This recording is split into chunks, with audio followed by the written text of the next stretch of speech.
Breakeven Brothers Podcast. Alrighty, we are back with a brand new season 2 of the Breakeven Brothers podcast. That's right. Yeah, we took a little hiatus. I think it was around 2 months or so. We had some travel planned. We had some just busy life stuff going on. So while we were gone, lots and lots of AI stuff has, of course, taken place. So excited to get back in front of people and start recording again. So how's it going, Brad? It's going great. Came back from a 2-week stint in Europe for a friend's wedding. So did Copenhagen for the first time. Had amazing food there. Everything was like a tasting menu. That was excellent. Did a little boat tour as well. Colorful buildings and nice people, but definitely quite expensive over there. And the one thing we did see when we were out there was the boat that Marcus went on, if you've watched The Bear. So he does a little stint in Copenhagen for, I think, being a pastry chef, and along the kind of like narrow canals, there's one boat that he was on. So I walked past that boat, got a little video clip, and was like, I was here. And then after that, went to Cannes in France, saw this amazing castle wedding that I was a part of. Honestly, the best wedding I've ever been to. Super crazy, super fun, amazing. And then after that, did a few days in Barcelona and nearby areas. So did the whole Europe sprint, was super hot, jumped through Airbnbs and hotels, but honestly, an excellent time off. Was able to completely disconnect from work, not do anything. It's the longest time I've been without my laptop in a long time. What I did before I left, which probably wasn't ideal, but I had set up my computer to be connected to a charger and locked, so I could do like Codex remote, because you can do that now. But I think it dropped connection after like one day. So for whatever reason, it didn't work out. And I thought, maybe that's for the better. So yeah, I got back last week on Sunday night, and then did work the next Monday, and I was just dead and jet lagged, but it was kind of nice. I'm slowly getting back to the normal schedule where I wake up at like 8 instead of 6 a.m. and I sleep at midnight instead of 10 p.m. So finally back and ready, but yeah, it was a great reset. Nice. That's awesome. Well, if it's your first time listening to us, I guess we should do a quick introduction, Brad. So I'll go ahead and kick it off. My name is Bennett, of course. I'm traditionally an accountant and CPA, but just have a passion for technology. And so in 2026, that means, of course, AI. And so love trying to make things with AI, learning what AI can kind of do, not just for accounting, but just in terms of knowledge work in general. And so, yeah, it's a little bit about me. Brad, turn it over to you. Yeah, I've been building apps for about 10 years now. Started at PayPal, went through a bunch of different companies. Always had a passion for building things, even in high school and college. So yeah, software engineer by trade, working on the iOS side, but full stack developer, interested in Laravel on the PHP side. I know it's kind of a hot take. Big gamer. So yeah, just building stuff in public. And I'm on Twitter, on YouTube, have an awesome documentary there. And yeah, just trying to build cool stuff. I think half the time is learning coding, but with AI, it's kind of less learning the coding part, more shipping good products. So definitely drop a follow on X. I'm trying to post a bit more there, also on LinkedIn and YouTube. So yeah, for first time listeners, welcome. We have quite a footprint. You have about 40 episodes to catch up on, but we're happy to have you. Cool. Awesome. Alrighty. So after being gone for 2 months or so, there's a ton of things we could catch up on, and we can't do it all in one episode. So where should we start, Brad? Do you want to start with your item, or should I jump right into mine? What are you thinking? I'll jump into mine. I've been having a lot of fun with ChatGPT Finances. This has been a feature that's kind of been in development for a long time. I think it came out probably a month or two ago for ChatGPT Pro users, which for those who aren't aware, that is the $200 a month plan. Definitely not the cheapest plan and for everybody, but technically Finances was out for them. I think a week or two ago, it came out for Plus users, a $20 a month subscription.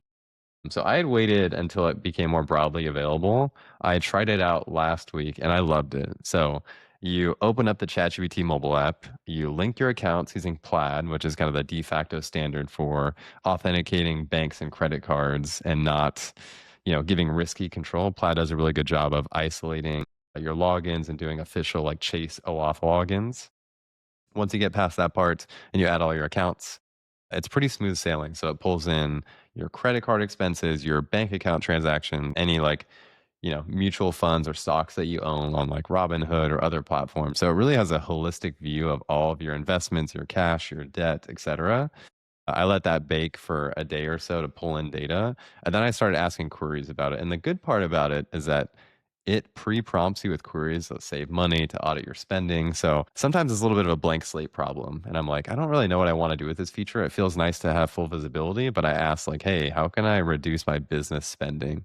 And it went through and said, hey, you spend this much money a month and per year on like Bucksbite and business expenses. Here's how you could reduce a few with overlap. And I thought, it identified one or two that I could probably cancel. One of them actually being Whisperflow. So I love Whisperflow. However, the Codex app does have good voice mode. So I actually canceled that 2 days ago. Big shout out to them. They created great software, but I feel like that might become a commodity. I don't know. But other Yeah. cool stuff with finances, you get great charts, great visuals, great identification of subscriptions. So it shows you what's upcoming and what you've already paid for and like what cards that's associated with. And what I really liked is it has memories. So ChatGPT has kind of revolutionized memories. There used to be a very simple like list of facts. I think this was like memories V2. Kind of sucked, wasn't great. Memories like V3, I think they coined it like a dreaming mode where you learn things over time after chats and you kind of forget old things just like a normal human brain. And so ChatGPT Finances has its own memory mode. So you could chat with it about your goals and finance and it'll remember that and take that through other conversations. So I was really impressed. I think everyone, if you're a paying user, should sign up. And I know people are kind of don't love giving all your data, but if you're okay with that, I think it is really fun to talk shop about how to optimize finances because there's a long kind of tail of things you could do there. Yeah. I don't use it, but I did see the announcement and it kind of made sense to do because a lot of times I was like exporting like bank details and just putting Hmm. it in Excel, then basically just giving it to ChatGPT or Codex really, and it would just run a bunch of Python scripts and understand the data, then kind of do exactly what I was asking it to, kind of like you said with like the pre prompts and stuff. I use Monarch Money for like my budgeting stuff. Okay. Yeah, I do know yeah, that but one. yeah, and like it's interesting. I'm in the camp right now where it's like I don't want all my stuff within one vendor on anything. Like I feel like there's some just benefit to having things spread out a little bit. I don't know if that's true or not, but that's just my personal thought right now. But I do like it a lot, especially for like I can see it being super successful with like small business owners where like instead of having to use QuickBooks, can you just use some kind of like ChatGPT finances, Hmm. but have it be a little bit more catered to like business. I'm not sure if that's part of it. I think right now it seems like it's more of like a personal finance target audience, but I loathe QuickBooks, and so I'm happy to see anything that eats into that market share. And I could see something like this for like again small businesses, simple, maybe like single member LLCs, sole Yeah. proprietorships. If there's a way to kind of like help with that instead of using QuickBooks, because QuickBooks will try and push its own AI. I think it has some kind of licensing agreement with one of the frontier companies, but like it just it's QuickBooks is just a legacy dinosaur product that just keeps getting bolted on and bolted on and bolted on, and it's just not that good, and accountants Yeah. don't like it. So Yeah, yeah. I agree. I think it's quite nice. Like I had built the Empower CLI MCP and hooked that up within Codex so it could like query and do all that, like pull my data from Empower, which was another aggregator that didn't use Plaid. It was kind of closer to Mint. Hmm. But it just, I don't know. I didn't have like these top tier models hooked up. It didn't feel as rich. Like ChatGPT Finances can render you charts and widgets and categorize your spending, all these things that if you have the raw transaction data, doesn't do as much there. So yeah, I would highly recommend it. I even set up an automation, which is suggested in ChatGPT mobile app where you talk about your finances. And then at the end, it's like, hey, do this weekly. Like take a snapshot of what I've spent this week and compare it to last week and look at like the overall trends and suggest me ways to do better. And I thought that was freaking awesome because there's certain high value ads. Like once you get your finances data in there, it feels super high value and the experience is really good. And you kind of build up this repetition over time to like check your finances. Like it's way easier to have a consolidated view and like AI on top and a memory. Like when I use these other tools like Empower, I have to go manually scan from last time to this time and do all this just manual work. But if there's an intelligent, PhD level reasoner behind the scenes that's able to say like, I know what you want. Here's the last snapshot. Here's the current snapshot. Give me something reasonable much quicker. So I think that part is like a super smooth experience. If you're a Plus user, definitely try it out. Only in the US for now, probably expanding. Not 100% sure there, but seems very early for this feature and a quick win to try out if you're curious. Yeah. Well, I think too, the other part of that's nice is, and I think this is what people were using, and certainly in my case, using ChatGPT 4 is almost like kind of like a coach or like a kind of like an advisor when it comes to that kind of stuff. So it's like, it's one thing to see your data and like understand where you're spending money, but then to have someone and, quote unquote, an AI model, it's not really a person, but, have someone kind of talk you through your goals and like tell you if you're, tracking to what you want or if this is like, something that is the opposite of what you want, right? And so like I think there's a helpful accountability loop that you can kind of create with something like this where you connect your finances where you're not just understanding your spending and your income, but then also like someone can kind of tell you, hey, like you're on the right track for the goals that you made earlier this year or something like Hmm. that. So I think that's a big because it's like, with NBA players too, in like sports, it's like a coach, sometimes people say like, oh, coaches aren't that necessary because like the basketball players know how to play and they know the positions and all that kind of stuff. But like, I feel like a good coach is someone who can like take a step back and like see big picture and kind of like, adjust if you need like tweaking here or tweaking there. And so I think with finances, it's a kind of a similar thing where it's like, yeah, everyone knows you should save a lot of money. You should not spend frivolously. Like everyone kind of knows these kind of just rules and like chains of thought with like finances. But to have like someone kind of again coach or be like kind of like an accountability partner, I think is valuable. And I think that's something that hopefully if you can connect your, finances with chat gpt, like you can use it in that way and not just like, hey, this is my data. Like, how is it, tell me how it's kind of tracking to what I want to do long term with like my goals using the memories that you kind of mentioned earlier. It's Hmm. like, hey, you told me back in January that you wanted to, buy your first house or whatever. Like, if you're spending this much money on Starbucks, then you're not tracking to that goal. Like just kind of Yeah. having that feedback loop, I think is great too. Yeah, it doesn't have budgeting built in, but it has categories that you can modify. So that Monarch bit or budgeting bit, I don't know, maybe will come. Not sure what the team's working on.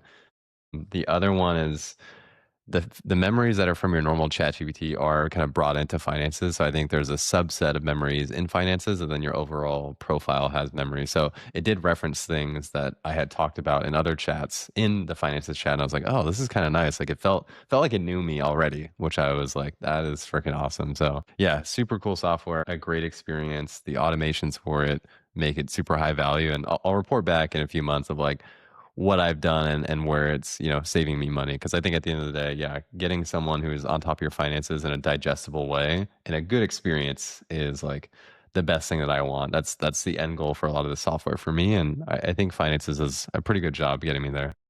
Yeah. And I think it's like, I believe in expertise and there's value in expertise. And, I think it doesn't replace financial advisors. I don't think, and I feel the same way for like, good CPAs and stuff. But I think it's a very helpful kind of just first layer of review and kind of just bounce ideas off of and stuff like that. So like, I think there's a Hmm. place still for like expertise, but like, I think again, it just makes it easier to kind of have a better holistic view of your finances.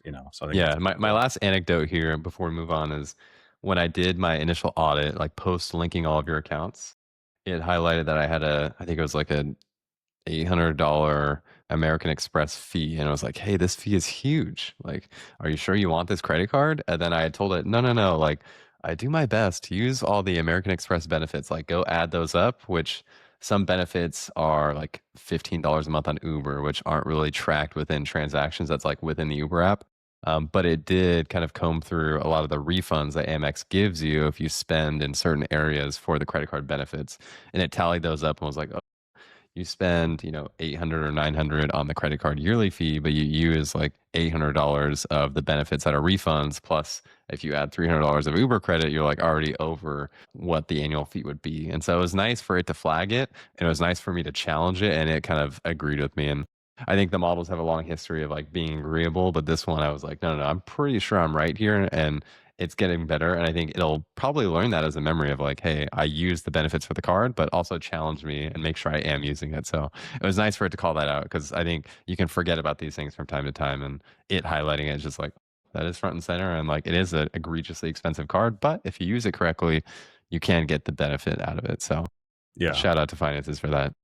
Well, and that reminds me of something I did recently where it wasn't connected to the finance plugin, but I have the render. I use render for some of my websites and apps and stuff. And I had it connected with like the Codex plugin, and I kind of asked it. I was like, "Hey, I feel like I'm spending way too much money on like the way that these sites are set up. Like some of them are static pages, some of them are actual web apps." And I was like, "Just look at my projects and tell me like, am I overpaying and like what a better alternative is?" And Hmm. yeah, it managed to save me like probably like $70, which again, it's probably a skill Wow. issue. Yeah, it was probably a skill issue because I didn't, I just set it up and just kind of clicked through some of the render setup pages and probably should have slowed down and just been like, do I really need this thing for this project? But yeah, it was like, oh yeah, you should move a couple of these websites to just a Cloudflare Pages, and that's free. And then, like that cut off like $35. And then there was one that I just wasn't using anymore. And it was like, hey, you don't really have any traffic, and I honestly kind of just forgot about it, but I was still paying for it. And so it was like, you should consider like sunsetting or like just deactivating this site. And so yeah, it was again not through the finances app that we're talking about, but just like something that understands your projects and kind of can kind of advise you on some helpful tips in this case regards to finance. So That's cool. yeah. 70 is a lot. I mean, that's 70 per month, right? Yeah, it was something like that. Don't quote me on the exact amount, but it was Okay. substantial because there was like a web app, and the way that render works is they kind of push you into like a certain tier if you have X amount of apps or something. And so it was like if I got rid of one of those apps and then moved a couple of them to like just a Cloudflare page, then I would fall back below that like tier where I could just go back to the cheaper monthly plan instead of like the one up that they had to kind of push me into. So Hmm. yeah, it was nice. I was like, this is And good. I that's like kind of that. the stuff that you don't care for, and like you're Mhm. not going to look at yourself. But if you ask AI or other agents to dive into this, Yeah. and it finds that, you're like, yeah, why would I not do that? But I don't know if I'd spend 30 minutes looking into that myself personally. No. Yeah. And also too, like it's one of those things that as over time as you add new projects and add new sites, you don't like again take a step back and look at it holistically. And so like to Yeah. have the ability to do that and like just have a look at everything. And again, I'm pretty sure that was I was using the render plugin within Codex, and it just worked, which is awesome. Yeah, the plugins are good now. Codex is great. Yeah. I know you Yeah. were talking about Cloudflare. I saw an article about Cloudflare being a little bit too AI pilled, but they recently released Cloudflare OS. I have not caught up with it, but I know you listed it as a topic. So please catch Yeah. me up. What is going on here? Yeah, and so like I'm still wrapping my head around it, but I think the kind of interesting thing about it is I feel like right now there's like a kind of a fork in the road of like what is the experiences that like we're building for, who's going to be using the web in the future, and like those are all things I've seen kind of talked about online. Definitely. And in this one, so I have two things from Cloudflare I wanted to kind of chat about. This announcement is from like the Cloudflare OS. And so basically what it looks like is it looks like a workspace that like you can kind of just basically chat with agents and like kick off a bunch of workflows. So almost like a Huh. Slack kind of thing. Like it looks like, and if you look at the videos, it kind of looks like a chat window where you're like, writing a question to the model, but then it has like access to, like your environment. It can like run deterministic Very workflows. interesting. Is this like a Claude Code Codex competitor? I don't know. I don't think it's that necessarily because like you can plug it in with those other models. So like, I'm looking at the screenshots and it's like, it's a window, and then it has like, you can think where you can pick your model. And so the screenshot they have like Kimi K point or 2.6 or whatever. But I Hmm. saw another video, they were using an Opus model. So I guess it's kind of like that. I feel like it's like a desktop app that kind of, maybe has some similarities to Codex or, kind of the desktop apps that, you use with these different frontier models. But it's just, and they're calling it like an agent workspace. And so like just has all the context and skills that like your company has. They have some language in here about like actually having like security and governance kind of built in like first and foremost with the release of this. So like how you can kind of really provision agent access like really cleanly. So there's not any kind of, unintended agent access that you really wouldn't want it to have. And it starts kind of doing stuff. Right. So, And I just see that it's open source too. Interesting. mhm. Yeah. So Cloudflare, it's a mouthful. I don't know why I struggle to say that word, but yeah, they mean, and to your point about being AI pilled, yeah, I mean, I feel like I use them so much for like all kinds of stuff. I mean, I've always used them for Same. like DNS stuff, but going to what we were talking about earlier with the kind of render discussion, like Codex was like, yeah, you should use Cloudflare, which has a connector or a plugin in Codex. And so it was like, you should just use that to like host some static pages. And then you can have like a worker that like, and I'll be honest, I'm not like a worker expert, but like it has like things where People you can love kind of just, workers. Yeah, it can kind of do a bunch of stuff for you. And then like there's like a CLI with like Wrangler. So I have like on one of my Hmm. websites, it's just a static page, and then it like we set up a like I don't know what the Cloudflare calls it, but like it's like a database. I think it's like D1 or something like that. Yeah, Yeah, I think that I wish I sounds could remember what right. it's called. They have D1 and R1. I think R1's S3. I think Yeah, maybe it's D1 or D2. I don't know. We don't know. something one. It's a letter and a one, but yeah, I mean, so like Codex had like some of the context and like connected to Cloudflare via the plugin, and it just was like, hey, yeah, as part of saving money on the render bill, let's set you up on Cloudflare like this, and it just did all that stuff for me. So yeah, Cloudflare seems to be again really shipping a lot of like AI stuff, and again, I think a lot of the stuff I've seen from them kind of comes from like a more agent driven like web world, I guess, for lack of a better term. Like it seems like I think they saw something recently that they like the majority of internet traffic now is done by like agents, or maybe that was either now or soon. I can't remember exactly what it was, but Which is crazy. I mean, I have firsthand experience in this because I've been using Codex so much for web stuff. But part of it is like I ask a query to Codex and it'll go web search, which means it's not using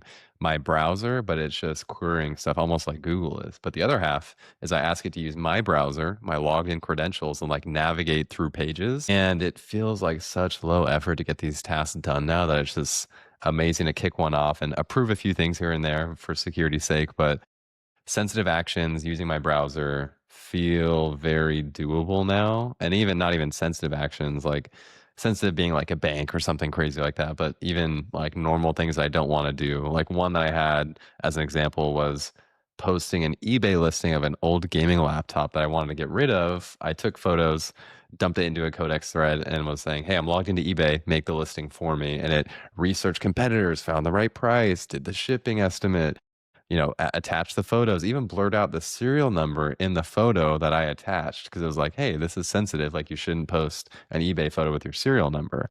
And I was like, damn, this was incredible. And part of it's the harness, part of it's the model. Other part is enabling like Chrome access with the Chrome plugin that ChatGPT has now or Codex has now. But it's like, I'm not like I'm navigating the web. I'm still on X from time to time and I'm on YouTube and all that fun stuff. But I have a large part of my traffic being driven by an agent driving my own browser. And it feels like that's only going to ramp up significantly. And Cloudflare is like almost the internet front door. I think it serves like 1 in 3 requests, or maybe serves is the wrong word, but is involved in like 1 out of 3 requests across the whole internet. So they definitely have a finger on the pulse there. And I'm curious what they're going to build to make that come a reality. Then likewise, I don't know if you saw this release, but it was Cursor or SpaceX or XAI, whatever their name is now. They released Bot or something like that, yeah, which could be yeah, similar to Grokbot, I Cloudflare think. OS, where, Yeah, yeah, they have some like chat interface. It has access to things. I'll be honest, I'm not fully up to date on their positioning here, but people seem to like it. So it feels like there's an emerging category of enabling AI and workflows in a chat interface that is not Codex or Claude Code, but it's growing. It's good to have competition there. yeah. One, I think just variety too, because I think and I think there was one that I think came out recently called Buzz, which I think was being marketed as like the Slack replacement, but more Oh agent yeah, that driven. was that was Block maybe. Yeah, I think they did it, or Jack Yeah. Dorsey. I'm not sure if, but I know it was him, but I don't know if it's like part of Block or something separate. But it feels like there's also an appetite from people to have agents just kind of be where people already are, and so in this case, Slack, Hmm. and I think there's Claude Tag, I think, which is a Slack kind of based thing Hmm. too, or I know Claude has a Slack integration that you can kind of just Slack it like it's any other employee, and so I think there's differences of like where you can go to an app and chat with AI like that. That's like the Codex app traditionally. Before that it was the web app, and you go to chatgpt.com, and then now it's like, hey, these agents can kind of just be in your system, and whether that's in Slack or Buzz or like this Cloudflare OS. I struggle with that word. I don't know why, but yeah, I mean, and it's funny because you mentioned the eBay thing, because I had something similar where I was like, I'm just going to use Codex and just see what happens. So I was going to like just like a kind of a networking event in like my local area, and I didn't have any like business cards. I don't I don't have like business cards, just that's kind of a relic of the past in my opinion. And so I was like, well, I can probably just make like a QR code that will just go to my website and like auto add my contact information in, like if people scan it and like it pops up on Hmm. iOS, add contact, whatever. So I just literally told Codex, I was like, make me a QR code that like if they take a picture of it, it will just populate my information like in their contacts or whatever. And it took 15 minutes and did it. And it did like a branded little like B, because my name's Bennett, of course. And so a branded little B, and then like it was like the QR code. It worked. Like it was crazy. And That's I was cool. like, and then I know like because before I did that, I was looking up. I was like, oh, do I have to pay for this? Like, should I? I think there was one that was like myqrcode.com. I was like, I don't And want it to pay was for paid. that.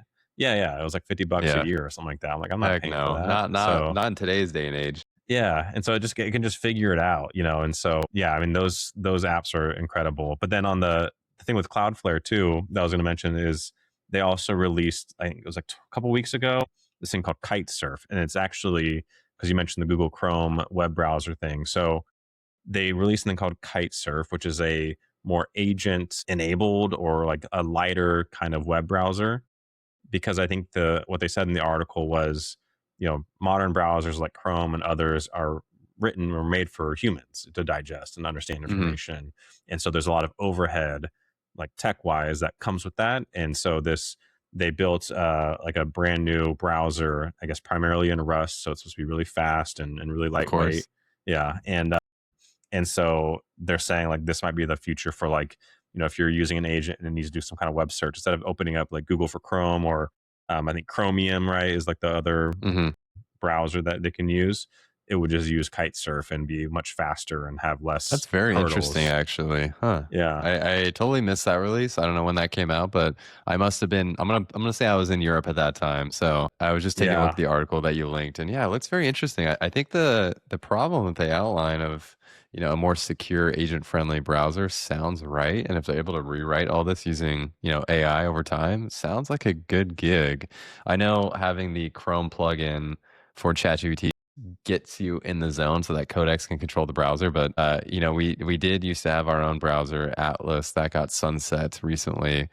I wonder where these things exist. Like we're seeing this bubble up of browsers, of agentic workspaces with chat interfaces. We're seeing Slack, like Claude Tag. Like it feels like we're trying to bring all the agents closer to you and like enable them to use your tools. But this browser is almost like a tool built for an agent. And so there's both methods of bringing it closer, but also building like tailor-made solutions for agents. So I don't know where it'll end up. I've seen both sides of the story, but it seems like Cloudflare is shipping a ton. Like it's hard for me to even keep up with what they're doing. And I'm also a happy user of Cloudflare across all my sites, but I don't touch a lot of their new stuff. I'll be very honest. I don't use workers very often. I'm in the PHP bandwagon, but feels like they're doing something right. I do wonder, again, I saw an article recently criticizing them about how much that they're shipping because, in the age of AI, every company is trying to do something related to AI and they are doing a whole lot of it. So I'm curious how their kind of product portfolio and the perception of Cloudflare as it became this DNS centric area and now is moving to this like agentic AI solutions for almost a lot of things. So I don't know how that'll end up, but hats off for them for shipping. Yeah. Yeah. And I mean, they've been doing a lot. And like, yeah, I've used a worker, but I couldn't tell you exactly what it was doing, So your agent used a worker or? Oh yeah, my agent, Codex did something with a worker, and so and it worked, and I was like, cool. And I think that goes to like we've talked a lot about on this podcast about like just what does coding mean and like how do you engineer with AI and stuff now, and it's like it's been a big mental thing for me. I'd say like last year and the year before, I felt like I needed to really still understand the code a lot to like feel good about shipping something, Mhm. and like and it's been a struggle, but like I've gradually been like it's gonna know it better than me, so like why do I need to bottleneck myself and be like, oh, explain this to me? Like there's a level to it that you do have to understand, of course, because you need to make sure it interpreted what you're asking for correctly. But Yeah. like the actual architecture, like what am I gonna say about like what GPT 5.6 Soul Extra High did? Like Yeah. I'm not gonna have anything better, like just from like there might be things like from like a business context that like I would understand better, or like just information it didn't convey very well. But like if it has a full picture and it has a really good understanding of what you're trying to do, like you got to just, again, trust, but verify. But like, that's been one of my blocks, is like just having to feel like I still need to understand every single line of code, So like Yeah. that's a struggle. There's an interesting Twitter thread I saw recently talking about, so we have GPT 5.6 Soul and extra high, takes a while to do things. There's fast mode, which gets you, I think, 1.5x the speed, but obviously costs more money. You can use that in subscription and API billing. But recently there was announced that OpenAI is working on the like ultra fast mode, which is just way, way faster tokens per second. I think it's in very, very limited preview, but there was a conversation saying you can do multiple things with agents because it takes time per turn. If you're generating a website, you're saying, do this. It takes a minute, 2, 3, 4 minutes, depending on what you ask, and it comes back. But if the AI was able to generate code at 10x the speed, you would be more in the zone and like have a live conversation where you didn't have to go wait and do something else. And at that point, good luck reading any code at the speed that it's able to write. And I thought that's actually a very interesting take, because the history of software engineering was before AI, it took a long time for you to write something. So you had full understanding of what you wrote. When it came to code review processes, people trusted you, but also there wasn't as much volume. So you could review code and not block other people. Now it takes 1 hour to generate 10,000 lines of code, and it's your job to trim that down, have validation, verification, all that. But once we get to the world where we're able to ship and generate, 10x the amount of code in an hour, like where do we stop reviewing the code? When do we start trusting it more and more? And I don't have an answer for that, and I don't think a lot of people do. But maybe it'll become more front and center. Like we're seeing a lot of AI companies like build their own chips, or just chip companies are like pivoting to do a lot more data center focused tasks to make inference more optimized. And it feels like all the arrows are pointing this direction of we're in like AI V2, where agents have picked up, the coding models are really damn good. You can almost put your hands off of the code and let it drive. But once you're able to do a 10x, volume output of code, like at that point, I don't know. It feels like you got to really let go, but then that's scary. Like, security Yeah. incidents are the end all be all for all these like vibe coded slop software, and those hurt. And, you don't really recover from that as a business. So how do you move fast as a business and try to like review all this AI generated code? And do you even need to? We should definitely talk more about that. But that one really kind of spawned of, I definitely review the code, but yeah, there is a world in which I think things will change, and I don't know when that'll be. And I think we've said this for a while, but maybe it's sooner than later. I don't know. Yeah. I mean, my review these days is like trying to make sure that I understand it didn't add anything I didn't want, because that's the Mhm. tendency, is like, oh, like let me also do X, Y, and Z. It's like I didn't ask for that, and I don't want you to do that. And so like a lot of times it's like kind of steering that, or like trimming some of that out. But the actual like functionality, I'm like, hey, run your tests and make sure everything looks good. And if everything looks good, go ahead and commit and push, and that's it. So Yeah, like it's pretty remarkable. So it's, yeah, and that's software is a so long cheap. way. It's a long way from just a year ago. I think Yeah, I remember when you were talking about that Empower MCP back in, that was probably November or December of 2025, I want to say. That wasn't that long ago. And now here it we are with wasn't. the full functioning plugin with your finances, and it can Yeah, make charts and all that kind of stuff. It's just the yeah. I space, or was. the pace is crazy. Yeah, once that came out, I was like, I love the software that I wrote, and I always have a connection to it. But one, it was vibe coded heavily, but it worked. But two, this experience is like way better. So I was like, I don't think I'll ever touch that again. But that's okay. Like this, I want a better experience, and however I get that, whether that's my software or like a published, full connector within ChatGPT, I don't really care. So that's the beauty of it, is that the experience is great, and software is cheap now. Where I don't feel like, oh my god, I wasted my time. Where if I had worked on a side project like this, it would take me weeks and weeks. And if I got, you know, Sherlocked by some official company releasing something, I'd be like, oh, that's kind of a bummer. But now I actually could care less, and I prefer the better integration. So it's a very weird world in which we live in, where software is so cheap, but high quality software, having judgment, having taste, that stuff is still incredibly valuable. Like most people can detect when it's an AI generated website and UI and all that stuff. So Hmm. I think the models still have a long way to go to getting good taste. And that's like hard to put your finger on. I've seen startups come out with trying to solve that problem, like understanding what a good design is that design tokens, coloring, spacing, like how do you grade a good design? Very interesting questions, but I think the models still have some time to go there. Yeah, for sure. Crazy world we're all living in.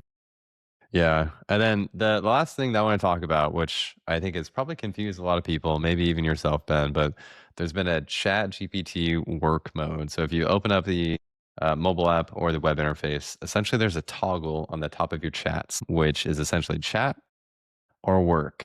And the big factor between work mode is that it's kind of closer to Codex. You're a developer and you use Codex.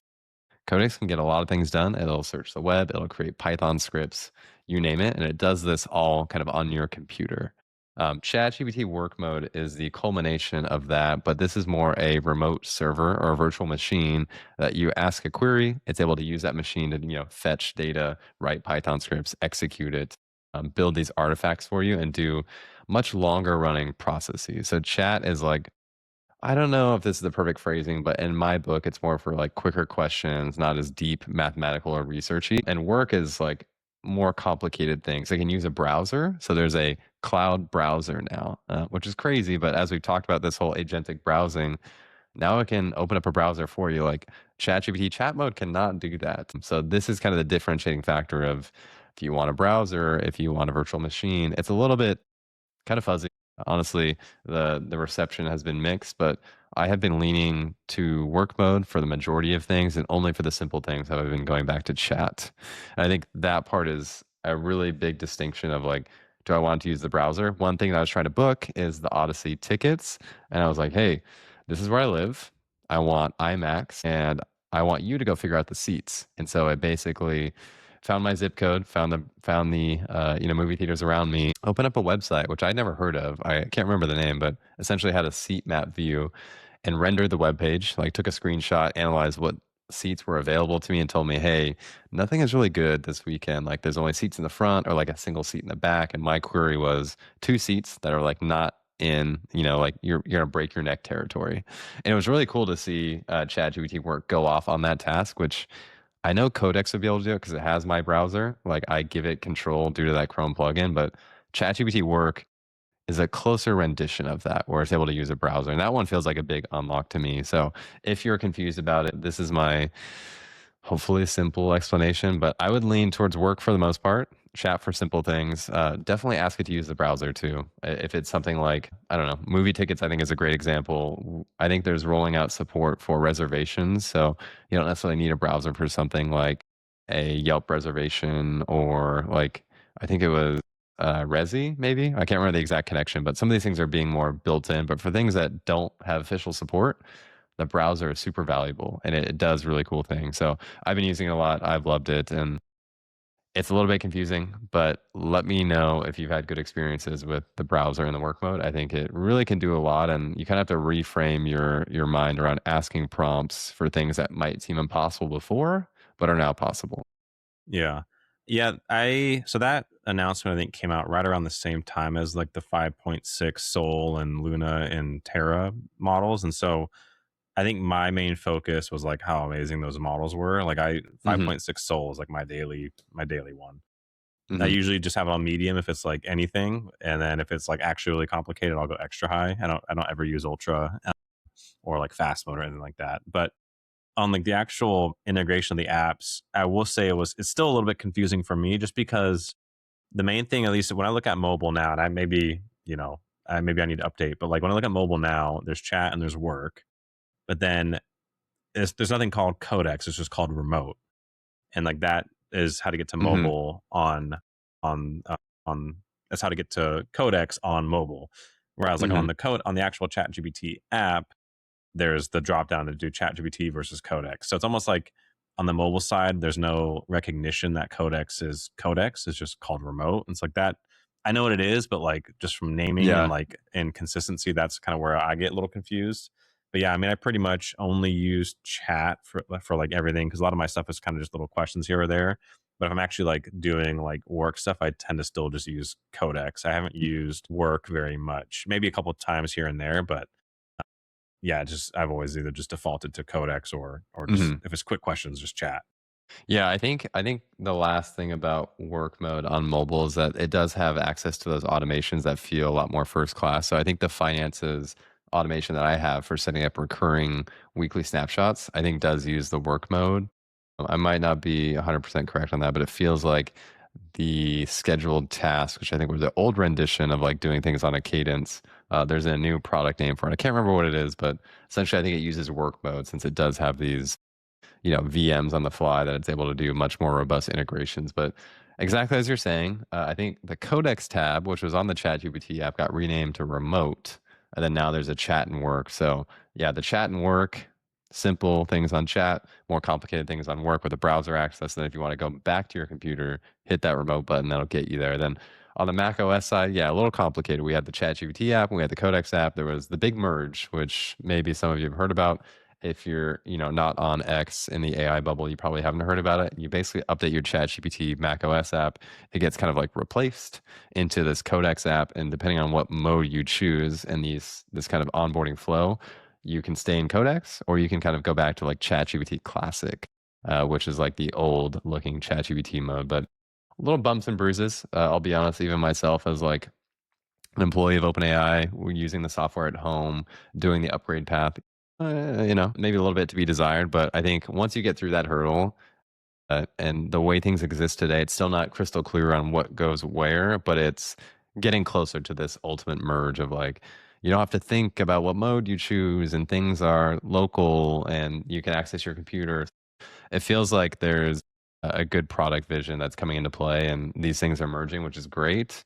It's not in its final end state, but it's getting close to like what feels to be, a first class experience. So if you haven't used the work mode, definitely try it. If you haven't used Codex Remote, definitely try it. I use it a lot. Basically connecting your mobile app to your computer, and you can just ask Codex things on the go. Yeah. I mean, I think in that scenario, people that were used to using the ChatGPT desktop app were gonna, feel aggrieved with like Codex, but the people that were used to Codex didn't want to go back to like the ChatGPT Exactly. desktop app. But it makes total sense why the merge happened. So like, I think it was just people got into their routines and what they were happy using. It's funny because like from my own personal experience, like I think starting from the very beginning, it's like, I used Cursor in, as like a IDE. And so there was like my AI in that. And then Hmm. I remember you were kind of pushing the CLI, and I was like, okay, fine. I finally got on like the CLI, and then I remember using the CLI and being happy with it. And then I remember like we talked about this a couple months ago, but like then you were in town where I'm at here in Arizona, and like you're using the Codex desktop app. And I'm like, Hmm. really? Like you're using that after you know all Yeah. about the CLI, and you're like, no, it's the best. And so now I'm like using that, and like so now it's, but like yeah, so it just depends on what you enjoy using, and everyone has their own different kind of preference. But yeah, there's just been so much change in the space. It's just hard to keep up. Oh. It is hard to keep up. I mean, yeah, we've been gone for 3 months, and a lot has changed, obviously. This is a snapshot of what exists today. But yeah, in 2 weeks, who knows what's coming out? Who knows what's going to change? Who knows what companies are forming or disbanding? Honestly, right now, it feels like, and I've said this before, it feels like you can pretty much do anything. I can ask for things in Codex using 5.6 Sol Extra High, and it just gets the job done. Like, I have upgraded my PHP versions from 8.3 to 8.5, which for people who aren't familiar, it's not like a huge upgrade, but for software things, it's super boring. And I kicked off a Codex thread, and it's doing it. It's monitoring like my deployments, doing all that. Like as we speak right now, I can see it monitoring things, which is great. And even like I'm trying to sell my Snapchat shares as a former employee. I'm ready to let it go. If you've looked at the stock, it's been a little bumpy, and I'm ready to part ways. And I told it like, here's my logged in, bank, like get ready to do the trade, and like monitor the trade in the morning so that when it lands, like the price is good. Like it just feels like you can do anything, and that's like a fun, exciting thing. And these things only get better and better. If I could do all this today, like what's it going to look like in 1 year, in 3 years? Like I don't freaking know, but that's exciting and also scary too. I think that part's to be figured out. But yeah, I think right now, if you open up the Codex app, you can do a whole lot. If you open up ChatGPT, you can do a whole lot. But I'm definitely living in Codex, and Yeah. I have a great time there. Yeah. Cool. Should we wrap it up with some bookmarks, Brad? Yeah, let's do it. Kick us off. All right. So I'm actually going to do one, and it actually relates to what you were just talking about.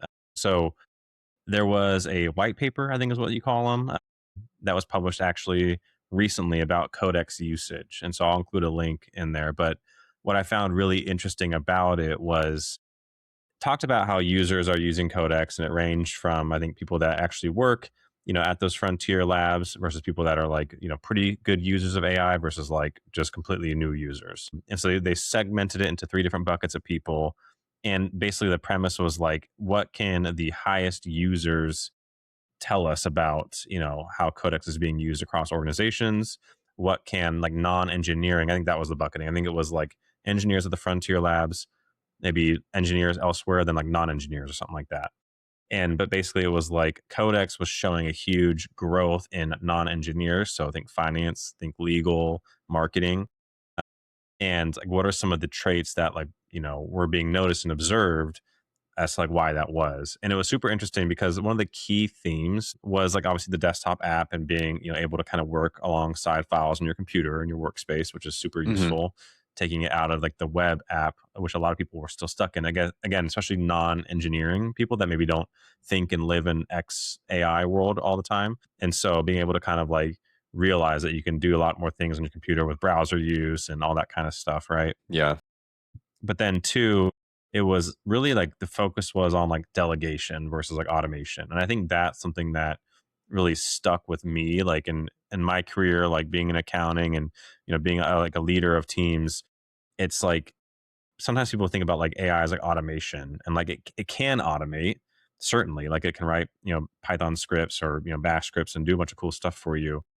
But almost like the way that you need to kind of think about it is more like delegation. And like we've talked on this podcast a lot about how it's kind of like an intern. You got to give it some Hmm. direction, and you kind of got to monitor it a little bit. And it's getting smarter as these models get smarter. But like the overall point was like that white paper made it very clear that like it's really about like how you can kind of delegate and kick off tasks that free you up to go do something else. And so like Hmm. the productivity gains are like really measurable once you kind of like adopt that, like, hey, I can tell Codex to go do this. And it doesn't have to be Codex, but this is what the paper was written on. But any AI that's kind of living on like a desktop app type scenario, I can like go ask it to do these 2 or 3 things, and then I can go do something else. And like Hmm. that just frees up your time, makes you more productive. And like the intelligence is there where like you can trust the results that you're going to get better than you probably could back when it was, you know, '03 or whatever, '04. Yeah.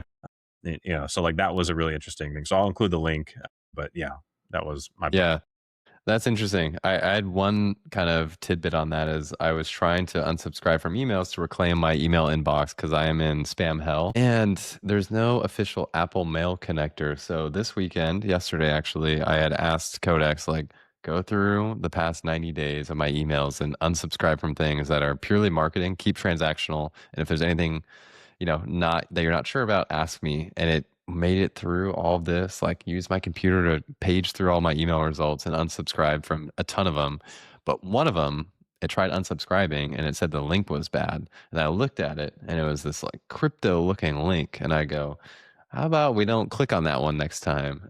So I guess that one it almost made it. Almost made it. Not that I got hacked. Everything went well, but I looked at it and thought, yeah, we probably shouldn't click on that anymore. And then right after that, I turned it into a monthly automation in the Codex app. So one is like do something which you don't want to do, and it gives you give permissions and you work on something else, which I was doing. 2, you come back and monitor and check the results, and then 3, if it works out, package that into a skill, which you don't even have to do anything anymore. You just say set up a recurring automation to run this, like, and it knows what this is since it's in the chat every month. And so I have a automation to unsubscribe from emails that I don't care about in Apple Mail on my Mac computer running every month. So yeah, there's a whole like plethora of speed ups right now that are quite insane, which I love. But yeah, jumping to my bookmark, if you're using AI tools and Claude, Codex, any AI model is explaining code to you and you're scratching your head thinking there's got to be a better way to understand this. There's a tweet recently by Dex Horthy. Hopefully I said that right. It works at Human Layer, which is a company that I believe is trying to build like an IDE for teams, like a multiplayer AI IDE. He gives a ton of talks at conferences like AI Engineer, Cloud Code meetups, etc. So he's definitely in the know. Basically, he created a skill called /show me that you can invoke that will just show me a visual representation of how the code changed, not necessarily a giant blob of text. There's different artifacts. There's like an HTML artifact, which will do more visuals. There's like a call stack diagram, which kind of shows like the functions that it calls before and after, things that you don't really have to know and kind of dig through this explanation, which can be very technical jargony, but more give me something that I can understand at a high level. And as we talked about reviewing less code, I feel like this comes hand in hand where I might not know what this function does internally. Like I trust Codex to figure that out or Claude to figure that out, but this is like the general structure. This is how it feels in my code base. These are the things that matter to me. And I think I still need to use this skill. But when I saw it, I thought that is a great idea because there are times where I am reading explanations from, the latest 5.6 Soul model. And I'm like, I get why it's saying this, but man, the mental load on reading some of these things can be quite high. Even for someone who's, been doing software for a long time, I look at it, I'm like, I got to read that like 2 or 3 times. It's important stuff, especially working on important code, but there's probably a better way to package it. And so I'll try this skill out soon, but if you haven't heard of it and you run into the same problem, definitely try it out. /show me, and it's like a simple npx install. It's npx skills add human layer /skills -- skill show me. I'm not going to type that out, but you get how easy that is, and then you can invoke it from your favorite agent. But very cool. I think we need more of this. There's de-slopify skills that are coming out, and show me skills, kind of the next evolution of how you can use AI coding tools a bit better given their high intelligence and understanding these days. Yeah, no, I think that's super useful because I mean I agree. Sometimes it's like all the code that's written, like we were saying, like I don't really feel like I need to go and read all that, but it'd be nice to get like a high level understanding. And it's interesting. HTML has really kind of picked up as a good way to visualize things again. Yeah. Because in the past you have to write it, and HTML is very like lengthy and very strict on the rules and stuff like that. And you had to know the tags and CSS and all that. But like in an agent world, it can spin that up in 2 seconds and give you like a beautiful. Like I just had something when I was at work. I was trying to understand like a high level picture of like my team's work and the tasks that they were doing. And so I just gave it to Claude, and it just went through and made like this really good like kind of Sankey diagram. It wasn't exactly a Sankey diagram, but just kind of like a flow. And I was like, that was so much better than like an Excel pivot table, which is like what I would have defaulted to, 2 years ago probably. And I'm like, that's the way. So no, it's cool. It's cool that they have Yeah, that. I I'll mean, check that even out. sometimes I ask it to make an artifact that I want, but other times I'm hands off the wheel. I'm like, create me a visual. Like that's all I'll say, and I see what it comes up with. Sometimes it's not perfect, but we're getting to that point where I think there's some discussions of giving more context almost like hurts the model because it knows more than you. We're not fully there yet, but interesting conversation. So yeah, definitely check out that skill, and if you use it, let me know and let us know in the comments. Cool. Alrighty. Well, let's wrap it up. We're back with season 2, and getting back in the swing of things. So good stuff. Yeah, we're Lots of so stuff to back. catch up on. Yeah, yeah. And we'll come back at you with the next episode here in a little bit. But cool. Good chat, Yeah, Brad. sounds good. See ya. Awesome. See you guys.